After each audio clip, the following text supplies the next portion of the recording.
अमेठी में बेसिक शिक्षा विभाग के द्वारा बड़ी कार्रवाई की गई है। आपको बता दें कि बच्चों के नामांकन में जनपद पीछे होने के चलते जिले के 57 स्कूल के प्रधान अध्यापकों का वेतन रोक दिया गया है, जिससे शिक्षा विभाग में हड़कंप मच गया है। स्कूल चलो अभियान के तहत कक्षा 1 में बच्चों के प्रवेश में लापरवाही बरतने पर वेतन रोक दिया गया है, जिसको लेकर अमेठी में जिले में 70 विद्यालय में से 57 विद्यालयों में एक भी बच्चों का प्रवेश नहीं हुआ था, जिसको लेकर शिक्षा विभाग के बीएसए ने बड़ी कार्रवाई की है। आपको बता बच्चों को देश का भविष्य कहा जाता है, लेकिन यही भविष्य अगर कूड़ा उठाते हुए या कूड़े से झूठा खाना खाते हुए या सड़कों पर गुब्बारा बेचते हुए देखा जाए तो बताइए स्थिति क्या होगी। आज रावली से इसी को लेकर एक बड़ी खबर देखने को मिली। ऐसी तस्वीरें यहाँ रावली से निकल के सामने आई जो मन को विचलित कर देगी। एक छोटे से बच्चे जो 7 से 8 साल के बच्चे हैं, वो गुब्बारा लेकर सड़कों पर लोगों को बेचते हुए नजर आए। पूछे जाने पर कि बच्चे स्कूल क्यों नहीं जाते, पढ़ाई क्यों नहीं करते, तो बच्चों की स्थिति इतनी दयनीय है कि वो एक टाइम का खाना भी जुटा नहीं पा रहे हैं। घर में माता पिता होने के बावजूद भी बच्चों को काम के लिए बाहर आना पड़ता है, लोगों के बीच जाना पड़ता है। कुछ बच्चे ऐसे भी देखने को मिले जो कूड़ेदान से गंदा खाना उठाकर खाते भी दिखाई पड़े। अब स्थिति ये है कि जिन बच्चों को देश का भविष्य कहा जाता था, आज वो बच्चे कूड़ेदान से उठा के खाना खाने को मजबूर हैं। अब इस तरफ एक ये महत्वपूर्ण विषय है, इस तरफ किसी की नज़र क्यों नहीं पड़ी, ये भी एक देखने वाला विषय है। सबसे बड़ी बात कि ये रायबरेली जो कि हमेशा से कांग्रेस का गढ़ कहा जाता है और यहाँ पर जनप्रतिनिधि लगातार लोगों के बीच रहते हैं, समाजसेवी भी यहाँ पर अधिकतर प्रयासरत होते हैं, लेकिन इन सब के बावजूद भी आज तक इनके ऊपर किसी ने ध्यान तक नहीं दिया। ये यहाँ कुछ लोग ऐसे भी हैं जो यहीं के हैं, यहाँ रह रहे हैं और किनारे तिरपाल डालकर अपना जीवन यापन कर रहे हैं। उन्हीं के बच्चे, कुछ बच्चे होटलों पर रहकर झाड़ू पोछा करते हैं, बर्तन मांजते हैं, उससे गुजारा बसारा करते हैं, और कुछ बच्चे ऐसे भी हैं जो सड़कों पर गुब्बारा बेचते नजर आते हैं, पानी की बोतल तक बेचते नजर आते हैं। इन बच्चों की शिक्षा और इनके अच्छा भविष्य के लिए अभी तक कोई प्रयास नहीं हो पाया। लड़कों से, उनके माता पिता से जब बात की गई तो उनके पिता का कहना है, उनके परिजनों का कहना है कि ये भविष्य अच्छा देखने की जो कल्पना हमारी थी, ये सिर्फ हमारा सपना ही मात्र भर रह गया है। अब इस सपना इनका वाकई सपना ही बनकर रह जाएगा या फिर इस सपने में कोई रंग भरने जरूर इनके बीच में आएगा, ये देखने वाला विषय होगा। बदायूं पुलिस को सघन चेकिंग के दौरान एक बड़ी कामयाबी हाथ लगी। उसाबा थाना पुलिस ने चेकिंग के दौरान एक अभियुक्त को 3 किलो 800 ग्राम डोंडा चूरा के साथ गिरफ्तार किया। पुलिस सघन चेकिंग कर रही थी कि अभियुक्त तभी पुलिस को देखकर भागने लगा। तभी पुलिस ने दौड़कर उसे पकड़ा और पकड़ने के बाद उसे चेक किया। चेक करने के बाद उसके पास 3 किलो 800 ग्राम डोंडा छिलका मिला। उसी के साथ पुलिस ने उसे धर दबोचा और उसे थाने लेके गई। थाने ले जाने के बाद उससे पूछताछ की। पूछताछ में आरोपी ने अपना गुनाह कबूल किया। गुनाह कबूल करने के बाद पुलिस ने मुकदमा पंजीकृत कर अभियुक्त को जेल भेजा। भदोही जनपद के ज्ञानपुर थाना क्षेत्र अंतर्गत बनी प्रधानमंत्री ग्रामीण सड़क योजना पर धड़ल्ले से ओवरलोड वाहनों का सिलसिला लगातार जारी है। आपको बता दें कि जिला अधिकारी गौरांग राठी ने खुद सड़क का निरीक्षण किया था और सख्त निर्देश दिया था कि पिकेट लॉक लगाया जाए और ओवरलोड वाहन जो भी चल रहे हैं उसको मना किया जाए। बावजूद इसके धड़ल्ले से ओवरलोड वाहनों का सिलसिला जारी है। बता दें कि पुलिस ओवरलोड वाहनों पर क्यों मेहरबान है, ये तो चर्चा का विषय बना है।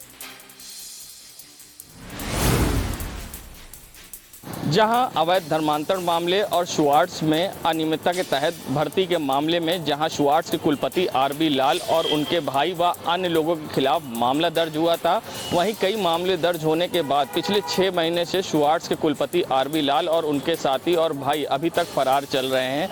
वहीं पुलिस के हाथ अभी भी नाकामयाबी हाथ लगी है और ऐसे में उनकी गिरफ्तारी नहीं हो पाई है। वहीं अब इसका सीधा असर शुआर्ट्स पर भी देखने को मिल रहा है, जहाँ शुआर्ट्स में बीते 2 दिन पहले शुआर्ट्स में डीन और असिस्टेंट प्रोफेसर के बीच वेतन को लेकर विवाद हुआ था। मगर सबसे बड़े सवाल खड़े होते हैं कि शुआर्ट्स के कुलपति आरबी लाल अभी तक कहां हैं और उनकी गिरफ्तारी क्यों नहीं हो पाई है और इसके पीछे क्या वजह है। मगर धर्मांतरण मामले में इसके विदेश से भी कनेक्शन मिले हैं। अब देखना होगा इन पर किस तरह की कार्रवाई होगी और पुलिस किस तरह से शिकंजा कसेगी, ये तो अब देखने वाली बात होगी। यूपी में ग्राम पंचायत अधिकारी के 1400 पदों को लेकर विज्ञापन जारी किया है, जिसको लेकर लगातार विवाद भी बढ़ता जा रहा है। आपको बता दूं कि 14 से अधिक पदों पर विज्ञापन जो जारी किया गया है वो उत्तर प्रदेश अधीन सेवा चयन आयोग की ओर से जारी किया गया है। लेकिन विवाद इसलिए बढ़ता जा रहा है क्योंकि लगातार विपक्ष की ओर से ये आरोप लगाया जा रहा है कि कहीं न कहीं ओबीसी आरक्षण का इस विज्ञापन में घोटाला किया गया है। लेकिन लगातार देखा गया कि कैसे अखिलेश यादव और स्वामी प्रसाद मौर्य ने भी इस पर कई सवाल खड़े किए। लेकिन अब देखा जा रहा है कि एनडीए की सहयोगी दल उत्तर प्रदेश में अपना दल एसपी राष्ट्रीय अध्यक्ष अनुप्रिया पटेल ने भी इस पे सवाल खड़े कर दिए हैं और मुख्यमंत्री योगी आदित्यनाथ को पत्र लिख दिया है। उनका साफ तौर पे कहना है कि संविधान सम्मत न्याय होना चाहिए। लगातार विपक्ष को मुद्दे मिल रहे हैं। हमारी वही सरकार है, एनडीए की सरकार में जो पहली बार लागू किया गया ओबीसी वर्ग को नवोदय विद्यालय का प्रवेश परीक्षा हो या केंद्रीय विद्यालय का प्रवेश परीक्षा हो या सैनिक विद्यालय का प्रवेश परीक्षा या क्यों ना नीट की बात की जाए, लगातार हमारी सरकार ने ओबीसी वर्ग के हित में फैसले किए हैं। और ऐसे में लगातार ग्राम पंचायत अधिकारी के पद को लेकर जो विज्ञापन जारी किया गया है उसको लेकर आरक्षण के घोटाले का लगातार विपक्ष आरोप लगा रहा है। ऐसे मुख्यमंत्री से आग्रह और अनुरोध करेंगे कि इस संविधान सम्मत उनको न्याय दिया जाए और इसकी जांच करने के बाद इस अधिसूचना को जारी किया जाए। लेकिन सवाल तब मोड़ ले लेता है जब उत्तर प्रदेश अधीन सेवा चयन आयोग ने इस चयन आयोग के जो अध्यक्ष है प्रवीण कुमार, वो लगातार इस आरोप को निराधार बता रहे हैं। उनका साफ तौर पे कहना है कि विज्ञापन में हमारा जारी करने का जिम्मेदारी है, आरक्षण को लेकर जो फैसले किए जाते हैं वो संबंधित विभाग करता है। हालांकि हमारी नजर में कोई कमी नहीं दिखाई देता, वो सिर्फ और सिर्फ कंफ्यूजन है। माफिया मुख्तार अंसारी और उनके सहयोगियों पर लगातार कार्रवाइयां हो रही है। IS 191 गैंग के लीडर मुख्तार अंसारी के शूटर अंगद राय के सहयोगी शेरपुर निवासी हरनारायण सिंह और मोहम्मदाबाद जफराबाद निवासी निरंजन यादव से बड़ी कार्रवाई करते हुए जिला अधिकारी आरका घोरी ने 14A के तहत 10 करोड़ की संपत्ति को कुर्क कर दिया है। आगरा पुलिस ने फर्जी गोल्ड लोन गिरोह का भंडाफोड़ किया है। दरअसल मामला थाना कमला नगर क्षेत्र का है, जहां मुथूट फाइनेंस कंपनी के मैनेजर ने शिकायत दर्ज कराई थी कि उनके यहां से एक युवक ने लोन लिया था।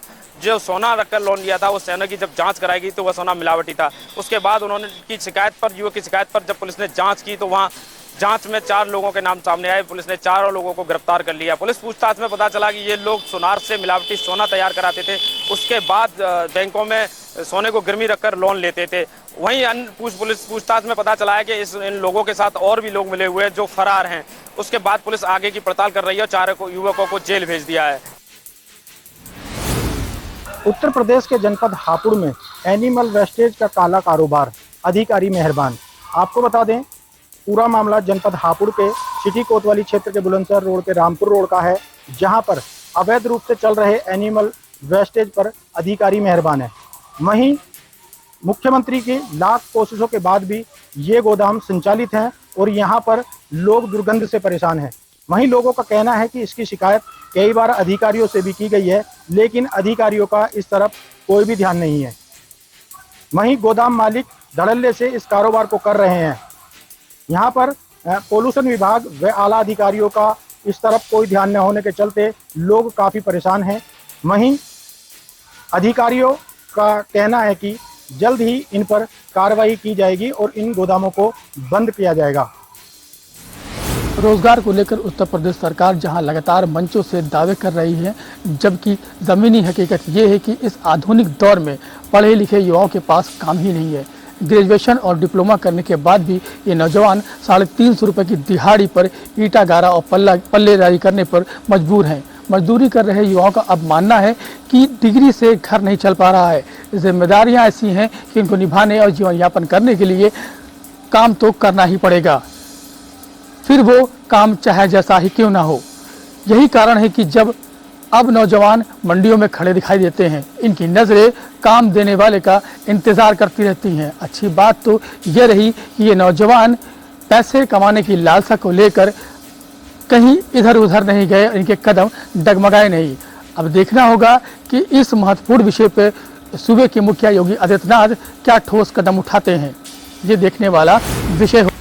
जिले भर में सड़क दुर्घटनाओं को देखते हुए परिवहन विभाग ने 15 ब्लैक स्पॉट बनाए हैं। यह वह ब्लैक स्पॉट हैं जहां पिछले समय से लगातार एक्सीडेंट हुए हैं और लोगों की जानें गई हैं। रोडवेज विभाग ने अपने कर्मचारियों को निर्देश जारी किए, उन्हें एक मैप दिया गया है, उसके जरिए बताया गया है कि जो ब्लैक स्पॉट है वहां गाड़ी सावधानी से चलाएं और एक्सीडेंट होने से बचें। वहीं बात करें अगर ब्लैक स्पॉट जो बने हुए हैं उन क्षेत्रों, उन चौराहों, उन तिराहों पर भी साइन बोर्ड लगाए गए हैं कि ये एक ब्लैक स्पॉट, ये एक दुर्घटना स्थल क्षेत्र है जहां से गुजरते समय सावधानी बरतें। अमेठी में निकाय चुनाव की सरगर्मियां खत्म होते ही शुरू हो गई सूरजों की भीषण गर्मी। आपको बता दें, गर्मी का पारा लगातार बढ़ता हुआ नजर आ रहा है। सूर्यदेव का कहर लगातार जारी है। सूर्यदेव से लगातार बरस रही है आग। भीषण गर्मी के चलते सुबह 10 बजे से लेकर शाम 4 बजे तक लोगों को अपने घर से निकलना हो रहा है मुश्किल। 10 बजे के बाद सड़कों पर इक्का दुक्का ही लोग दिखाई पड़ रहे हैं। आपको बता दें कि भीषण गर्मी के चलते लोगों को कई बीमारियों का भी सामना करना पड़ रहा है। वहीं अमेठी के अस्पतालों में भी लगातार मरीजों की लंबी भीड़ देखने को मिल रही है। भीषण गर्मी के चलते दहेज हत्याएं रुकने का नाम नहीं ले रही हैं।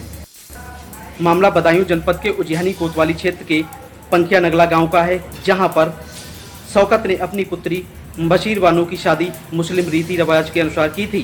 वहीं शादी में हैसियत के मुताबिक दान दहेज भी दिया था, लेकिन ससुराली पक्ष जो हैं दान दहेज से खुश नहीं थे। इसी के चलते विवाहिता को लगातार मारपीट कर प्रताड़ित करते थे। वहीं लगातार प्रताड़ित होने के आहत होकर पीड़िता ने फांसी लगाकर आत्महत्या कर ली। ग्रामीणों ने सूचना मृतका के परिजनों को दी। परिजन मौके पर पहुंचे, उन्होंने उजियानी कोतवाली पुलिस को सूचना दी।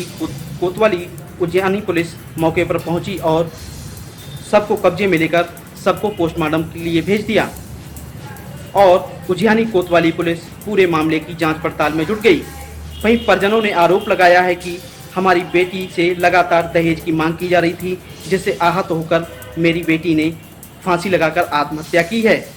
अब देखने वाली बात ये होती है कि आखिर कब तक इस पर कार्रवाई होती है। उत्तर प्रदेश के जनपद हापुड़ में एक मामला सामने आया है, जहां कुछ दबंग युवकों ने एक युवक को तालिबानी सजा दी है।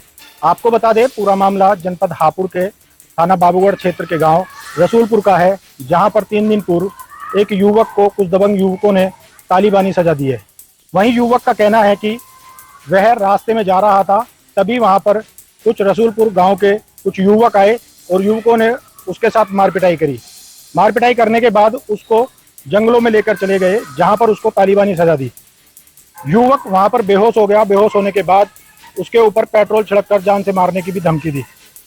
आनन फानन में युवक को होश आया और युवक अपने घर पहुंचा। घर पहुंचने के बाद उसने सारी आपबीती अपने परिजनों को बताई। उसी के चलते परिजनों ने एक थाने में तहरीर दिया। वहीं पुलिस का कहना है कि मुकदमा दर्ज कर लिया गया है और साथ ही आरोपियों की तलाश की जा रही है। अकबरपुर जिला अस्पताल में मरीजों की लंबी कतारें तो देखने को मिलेंगी, लेकिन दूरबीन से भी ढूंढने पर डॉक्टर नहीं दिखाई देगा। आपको बता दें, पूरा मामला जनपद कानपुर देहात के कस्बा अकबरपुर में बने सरकारी जिला अस्पताल का है, जहां पर ग्रामीण क्षेत्रों से और दूर दराज क्षेत्रों से मरीज अपनी समस्याओं और बीमारी को लेकर अकबरपुर जिला अस्पताल पहुंचते हैं। समय सुबह 8 बजे से डॉक्टरों के बैठने का है, लेकिन कोई भी डॉक्टर अपनी ओपीडी कैंप में नहीं बैठा था। जब तस्वीर चिकित्सा अधीक्षक के केबिन में पहुंची तो वह अपने मरीजों को देख रहे थे, लेकिन अन्य सभी डॉक्टर लगातार नदारद थे। लगातार इस तस्वीर को सुधारने के लिए जिला अधिकारी कई बार निरीक्षण कर चुके हैं। कार्रवाई जस की तस की गई, जिसके चलते अभी तक सुधार नहीं हुआ। आपको बता दें कि उत्तर प्रदेश के डिप्टी सीएम ब्रजेश पाठक लगातार स्वास्थ्य सेवाओं को बेहतर करने के लिए तो सरकारी जिला अस्पताल का निरीक्षण जरूर करते हैं। बेहतर स्वास्थ्य सेवा दे सके, इसके लिए तमाम मशीनरी सरकारी अस्पतालों को उपलब्ध कराएं, लेकिन व्यवस्थाएं जस की तस है, मरीज परेशान है। आखिर सवाल यह खड़ा होता है कि इन मरीजों की सुध कब और कैसे ली जाएगी, इनकी व्यवस्थाएं कब और कैसे सुदृढ़ होंगी। वाराणसी में विश्वनाथ धाम में पर्यटकों को इजाफा को देखते हुए वाराणसी जिला प्रशासन ने नव्य काशी, भव्य काशी और दिव्य काशी के तहत एक और विस्तार किया है। इसके पहले मुमुक्ष भवन, फूड कोर्ट, रेसिंग कोर्ट, उसके अलावा तमाम ऐसी सुविधाएं दी है जिससे पर्यटक को बढ़ावा मिल सके। अब उसी क्रम में वाराणसी जिला प्रशासन व वाराणसी के विश्वनाथ धाम के मुख्य कार्यपालक सुनील वर्मा ने बताया है कि अब पर्यटकों को विश्वनाथ धाम में ही ठहरने की सुविधा मिलेगी, जहां पे भीमशंकर गेट के पास एसी हॉल जो 500 रुपये मात्र किराए में अब पर्यटक आके वहां ठहर सकेंगे और काशी विश्वनाथ धाम कॉरिडोर का लुत्फ उठा सकेंगे। उसके साथ साथ विश्वनाथ धाम का दर्शन करेंगे। इसको लेकर प्रशासन ने पूरी कवायद शुरू कर दी है और उसके साथ साथ बुकिंग की व्यवस्थाएं अब प्रारंभ हो गई हैं। वाराणसी में विश्वनाथ धाम के विस्तार और पर्यटकों के इजाफा को देखते हुए जिला प्रशासन लगातार कार्य कर रहा है।